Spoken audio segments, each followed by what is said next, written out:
Hopefully it doesn't crack. That would be a bummer. 10,000 views, which is kind of exciting. Thanks for watching. I hope that she likes it, because if she doesn't like it, then does anybody else want this? I don't have the patience that some of these guys have out there.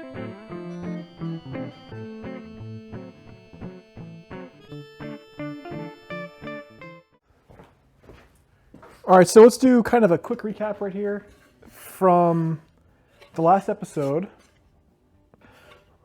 Where we were left off, we had made the very uneven, we made the unparalleled drawers. The Bessie clamps worked out really well. It looks like they didn't really do too much pressure. They didn't put too much pressure on there. Now, with that said, I'm gonna have to find a way to make this a little more flush, because as you see, I'm quite out of true. I'll need to kind of pull it back a little bit there. I might need to reset my glue. Hopefully I don't need to do too much. Hopefully it doesn't crack. That would be a bummer. We're down to a week and a half till Christmas at this point. Depending on whenever this video comes out. Today is actually the 16th, and I think we're gonna get it done. Now there was another video I'd made earlier after the last video. I had been looking online to see if there's any kind of joiner or planer, and I found a old Sears Craftsman planer for about $150, which seems like a pretty good deal. On eBay they were about $300 and local pickup only, so even there it's not a real valid price at that point. But yeah, it's dirty, it's messy. Here's what it looks like. Here's the link to that video of me doing it. I've been doing some shorts trying to explore that. I've got a milestone. I hit 10,000 views, which is kind of exciting. Thanks for watching. Yeah, so let's do it. Goal for today. I would love to find some way to get a face on this, even though it's not true. Again, look at that. But I would love to be able to get the face done. I'd like to be able to have the casings, what those will actually go into. So my wife, she just got a job working at the local elementary school as a recess teacher. And she also works at Hallmark. Doing both is kind of, it's a bit much. It's a bit much. I'm hoping that this gets done. I hope that she likes it, because if she doesn't like it, then does anybody else want this? I don't know. Let's keep going, guys. Let's do it.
All right, so take a quick break here and recap on what's going on.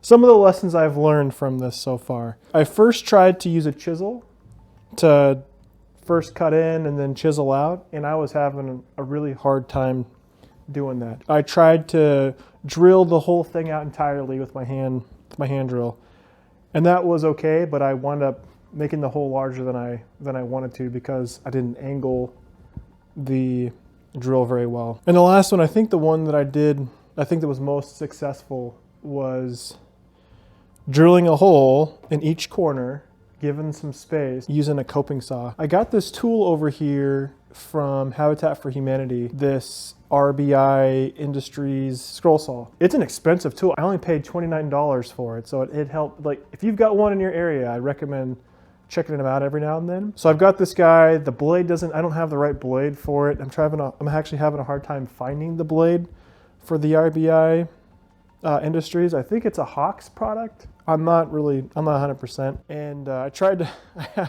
I haven't actually used it yet, so I thought, hey, I'll just use it on this project, and it was too soon. So I started using a hand coping saw. And I'm not fit. I'm not in any kind of condition yet to be doing that for a long time. I kept snagging. I don't have the patience that some of these guys have out there. And then I remembered when I was at Habitat for Humanity, I got a jigsaw, one of those little like hand electric jigsaws. Thankfully, on the fourth hole I had to make, I got to use a jigsaw to kind of cut it out, and that helped quite a bit. And I think that's sort of the way it worked for me. But yeah, so now what's going on is we didn't use any dowels to connect this wood together. So we've got this maple that we've planed by hand. We just did butt joints, and those butt joints aren't that great. They are not, I mean, it's holding it together, but over here on this side, I can see some poppage. I've been picking up these books on Amazon. I got a Woodworking Basics, Mastering the Essentials of Craftsmanship by Peter Korn. There's a lot to digest with this. There's a lot to learn, and the facts that he's gotten here are really top notch. And remember the last videos I talked about, I don't know where to put the grain. So if the grain, let's say one of the boards is going, the grain pattern's like this, or if you have another grain pattern that's going like this, or whatever, then how do you butt those up so that the checking that happens as the wood dries, it'll check, which means, yeah, it'll check. What should the pattern be? Should it be up and up, and then followed by a down and down, and then up and up, and then down and down? Do you make like a swerve or what? Yeah, the book actually says how to do it. It says not only does it say what you should connect them as, it'll even give you what those check patterns look like. So as I'm talking now, I'll put up the different types of check patterns, and some of the images might not be from Peter Korn, because I'm gonna have a hard time taking a picture, but the concept came from him. Our bow tie notch, I'm gonna do something like that here, where I might cut a groove out all the length of this guy, and then hammer some kind of very large bow tie right there. And that's, I don't know, that sounds like all end grained, which would probably be not super fun to do that kind of thing with. I don't know. I might even put a cap on this, a cap on it, but that might be bothersome too. I just need to find some way to make it not pop anymore. So I'll re-glue it and try to make it stay. I don't know. And then as you saw, the holes, my holes were way too big. I need to get better at making holes versus what I'm actually needing. Some of those gaps are so large. Look at this. Look at the glue job I had to do here. Some of those gaps were so wide, I almost thought about starting over, but I think that kind of maybe it adds a little bit more folk to it, which is kind of neat. So I had to pack it with glue and wood shavings I've got here, and I have no idea if that's going to work out very well. Nothing's too straight on this guy. It wobbles. I got to find some way to secure the base because the legs do wobble. I'm thinking if I do a beam base brace that goes across and connects to one of the legs in the back. So the idea now is to have one of the shelves be up above, and So it goes like that kind of. And then have one of the shelves be down below. So just like that. So that way she can open up one down below, she can open up one above. That'll give her a workspace to have.